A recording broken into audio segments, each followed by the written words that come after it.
ये कौन लोग हैं? ये 70 साल में आपने इस देश में उनको पाला है, पोसा है, मजबूत किया है। लिहाजा बेशर्माई के तहत पूरे टीवी पे एक नेता, पार्लियामेंट में बैठने वाला आदमी जाके कहता है कि आप नरेंद्र मोदी को हटाने में हमारी मदद कीजिए। अच्छा, वो भी बेसिकली हैं तो वो ऊंट वाले लोग।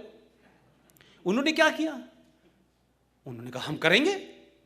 वो कहते हैं ना कि कुछ लोग होते हैं हाई कॉन्फिडेंस में लो IQ, तो उनको लगा अरे क्या बात है, आप हमें इतना काबिल समझते हैं, हम नरेंद्र मोदी को हम हटवा देते हैं। उन्होंने प्लानिंग कर ली, तो 2 गड़बड़ करी उन्होंने कहा अरे हम पुलवामा कर देते हैं इलेक्शन से पहले, अभी देखिए क्या होता है। अब उसको ये उनको लगा कि भाई यहां मनमोहन या नेहरू जी होंगे, ये खबर उधर गई नहीं कि ये आदमी तो पहले से इस सर्जरी का एक्सपर्ट है, 15 साल की ट्रेनिंग के बाद आया है।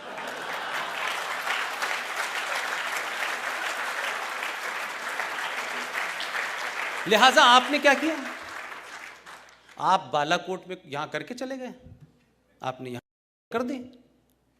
उनको लगा इलेक्शन का मौका है, ये कुछ करेगा नहीं। इनके बारे में ये कहा जाता है कि आप इन्हें कैसी सिचुएशन में खड़े कर दें, ये उल्टा कर देते हैं उसे। एक ने कहा चौकीदार चोर है, उसने कहा पूरा देश चौकीदार है। अब ये समझ ही नहीं आया उनकी। तो कभी कभी लोग होता है कि वो एक्सपर्ट होते हैं कि अपनी बात जो आपके पास आई है उसको मैं तोहफे के लौटा दें। वहां इन्होंने बालाकोट, अब वो बेचारे इंतजार कर रहे थे कि 26/11 हुआ था, तो उन्होंने कहा अरे कमाल हो गया यार, अभी तक हमारे पास डोजियर तो आया नहीं। डोजियर भेजते थे यहाँ के लोग, तो होम मिनिस्ट्री बनाती थी, प्रधानमंत्री जाता था, फिर वो कहते थे नहीं यहाँ आपने कॉमा गलत लगाया, यहाँ से हमें रास्ता नहीं मिल रहा कि ये पठानकोट के बाद ये हमारा जो कसाब है कहाँ रहता है। वो बेचारे इंतजार कर रहे थे, इसने डोज दे दी सीधे। अब वो डोज मिली, उनको लगा ये कैसे हो गया। तो यहां के लोग भी परेशान कि यार ये तो हमें भी नहीं पता चला, हम भी खबर नहीं दे पाए उधर के होने वाला है, कुछ हो गया। तब उसको लगा कि यार ये तो कुछ गड़बड़ हो गई है। तो बेचारों ने किया क्या कि 2 नुकसान किए। यहां तो बालाकोट अब पूरे देश में घूम रहा है, आज समाप्त हो गया है 5 बजे। अब बालाकोट का रिजल्ट जब आएगा जो आएगा। लेकिन वहां उसने क्या किया, उन्होंने कहा अरे ये जो हमें F-16 दिए गए हैं ये हमने किस काम के लिए रखे हैं।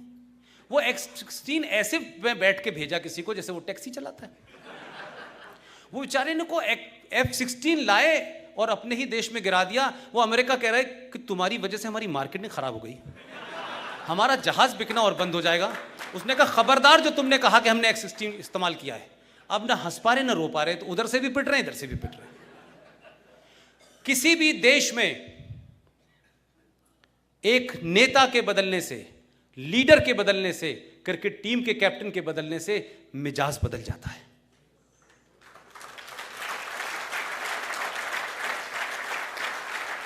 इसलिए यह आप सबकी जिम्मेदारी है, जो लोग इस राष्ट्र से प्रेम करते हैं, इस राष्ट्र के होने पे गर्व करते हैं और ये मानते हैं कि हमारा वजूद तब तक है जब तक ये राष्ट्र है।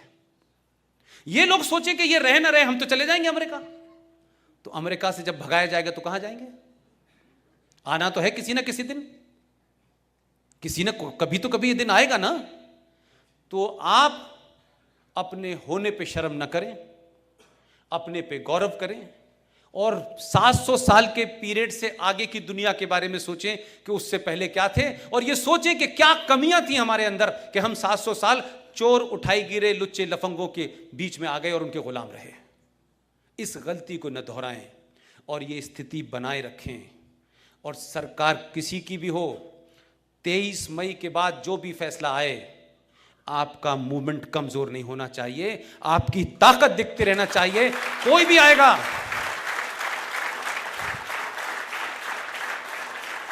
मैं वो दिन देखना चाहता हूं कि जो सत्ता पे आए वो ये पूछे भाई कुछ और काटने को रह गया है मेरे लिए। जब तक वो इस स्थिति में दिल्ली का राजा जो भी हो, वो जब तक आपके दरवाजे पे आके नहीं कि भाई साहब मुझे सत्ता में ला रहे हो कि नहीं ला रहे हो, और कोई काम हो तो बताओ, जब तक ये स्थिति ना हो जाए आप इसी स्थिति को बरकरार रखिए। अगर मगर, छोटा बड़ा, जात पात, ये सब भूल जाइए। आप इसके भुक्तभोगी हैं। इतने गौरवशाली इतिहास में आप बढ़ गए हैं कि आप बड़े गिनी पिग हो गए हैं। हम पता नहीं कौन सी दुनिया की बात करते हैं भाई। हमने दुनिया को क्या क्या दिया ये हम भूल गए। हमें सिर्फ ये बताया कि आप गुलाम थे, आप जातों में बटे हुए थे। अरे उससे आगे की भी दुनिया थी, उसको तो पढ़ो भाई। हम उसको नहीं पढ़ना चाहते। इसलिए इस दौर को, जो 1000 साल का दौर है और 70 साल का जो आपको पढ़ाया गया है, भले ही आपके देश में सरकारें तय करें कि राजस्थान में सरकार बदल गई है तो उन्होंने कहा वीर सावरकर फ्रीडम नहीं थे, फ्रीडम फाइटर नहीं थे, वो कह दे कोई दिक्कत नहीं है। अरे समाज में तो कहानी सुनाइए ना उनकी, घर में तस्वीर तो लगाइए, बच्चा पूछे कौन है तो उसको सही इतिहास बताइए और कहिए कि तुम्हारे स्कूल में जो पढ़ाया जा रहा है वो सरकारों के एजेंडे की वजह से गलत पढ़ाया जा रहा है, लेकिन तुम एग्जाम में यही लिखना लेकिन हीरो ये है।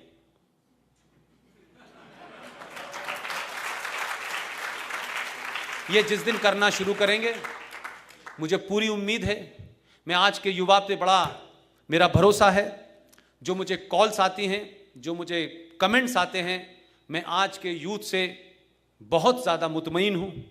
मुझे किसी किस्म से उससे शिकायत नहीं है। मैं कभी उस यूथ से ये नहीं कहता कि भाई तुम पिज़्ज़ा मत खाना, ये भारतीय संस्कृति के खिलाफ है, मैं इस गलतफहमी में रहना चाहता। वो पिज़्ज़ा भी खाएगा, वो गर्लफ्रेंड के साथ भी घूमेगा, लेकिन मैंने कहा राष्ट्रवाद सबसे ऊपर होना चाहिए, तुम कुछ भी करो। इसलिए इसका कोई चिंता मत करिए। यही आदमी, यही बच्चा, सच बात बता दीजिएगा, कुछ नहीं होगा। जो दौर आपको चल रहा है ना, ये कुछ 5-10 साल और रहने वाला है, क्योंकि जिन ताकतों का वजूद खतरे में आ रहा है वो पूरी ताकत से हमला करेंगी। वो हिंदू आतंकवाद नहीं, वो यादव आतंकवाद, वो ठाकुर आतंकवाद, वो जाट आतंकवाद, वो सब कुछ करेंगी। लेकिन ये तो तय हो गया कि जो 70 साल से इस देश में देशभक्ति के नाम पे राज कर रहे थे, वो क्या वजह है कि एक फिल्म बनी है इस देश में। जो आपके पुराने गेस्ट थे जो यहाँ आए थे, हमारे भी दोस्त हैं, वो ताशकंद फाइल बनने से बड़े परेशान हैं। ये पिक्चरें पहले क्यों नहीं बन रही थी? ये नागपुर में पुष्पेंद्र पहले क्यों नहीं आ रहा था? कोई तो बात होगी मेरे और आपके बीच की, बाकी तो कोई रिश्ता नहीं है। किसी रिश्ते की वजह से तो आप यहां बैठे हुए हैं, मेरी बात सुन रहे हैं। मैं कौन सा बहुत बड़ा वक्ता हूं, मैं कौन सा बहुत बड़ा नेता हूं? मैं तो अपनी टिकट जहाज की नहीं ले सकता, किसी आपको टिकट क्या दिलाऊंगा? ये कनेक्ट जो है पूरे देश में होना चाहिए, हो रहा है। इस देश में 20-25 लोग लगातार बगैर किसी संगठन से जुड़े हुए, अगर राष्ट्रवाद आपके अंदर है, आप किस संगठन में रहते हैं डजंट मैटर, आप अकेले भी खड़े हो जाएंगे तो इसी जगह पे कई हजार पुष्पिंद आ जाएंगे। लेकिन करिए तो अपने अंदर कन्विक्शन पैदा करिए, किसी लालच में छोड़ दीजिए कि मुझे एमपी बनना है, मुझे राज्यसभा में जाना है, मुझे ये पद मिलना है। ये पद आपके पीछे दौड़ेंगे, एक बार कोशिश तो कीजिए भाई। आंतरिक खतरों में जो खतरे मुझे सबसे ज्यादा लगते हैं, जिन्हें मैं दिन रात जीता हूं, पैदा हुआ वहां जीता रहा, आज पाकिस्तान के बाद यहां हूं, उन सब के बाद मैं ये कहता हूं कि भारत की मेजॉरिटी की इग्नोरेंस, उसका सबमिसिव एटीट्यूड और एक साइकोलॉजिकल डर जो उसके अंदर बैठा है, अगर वो निकल गया, जो निकल रहा है, जो मुझे दिखाई दे रहा है, ये निकल गया, तो आप यकीन मानिए आपके देश में 80% बजट आपका कार को चेक करने, ओके करने, दरवाजे पे खड़े होने वाली फौज पे खत्म हो जाएगा। कोई कमी नहीं है आपके पास। इस देश में कुछ लोगों का ही काम है गंगा को बचाना। ये सिर्फ कुछ ही लोग करेंगे कि गंगा को बचाएंगे, बाकी लोग कुछ करेंगे, पानी पिएंगे और कहेंगे हमने पी लिया, तुम भी आ जाओ बांग्लादेश से, तुम भी आ जाओ बर्मा से। उनकी जिम्मेदारी नहीं है कि इस देश का पर्यावरण के बारे में वो चिंतित हों। वो इस देश के लिए चिंतित नहीं होते कि इस देश में किस तरीके की चीजें हो रही हैं, उसमें हमारा भी कंट्रीब्यूशन होना चाहिए। उनका कंट्रीब्यूशन है all India Muslim personal board में होना चाहिए। माइनॉरिटी कमीशन में होना चाहिए, माइनॉरिटी मिनिस्ट्री के तहत हमें ये मिलना चाहिए, हमें ये नहीं मिला है, हमें वो क्यों नहीं मिला है, इसके अलावा उनका कोई कंट्रीब्यूशन नहीं होना चाहता होता। जम्मू कश्मीर राज्य का 1% जो है जीडीपी में कंट्रीब्यूशन है, लेकिन 99% आपके और मेरे टैक्स से वो पलते हैं और देश के खिलाफ बोलते हैं। भारतीय सेना के हर जवान, इस देश में कोई ऐसा राज्य नहीं होगा, कोई देश का, इस देश का जिला नहीं होगा जहां से कोई फौजी जम्मू कश्मीर में मारा ना गया हो। उनसे बड़ा कोई स्टेक होल्डर है जम्मू कश्मीर में। लेकिन महबूबा मुफ्ती कहती है कि हुर्रियत कॉन्फ्रेंस है, वो लोग जो भारत के संविधान को नहीं मानते। लिहाजा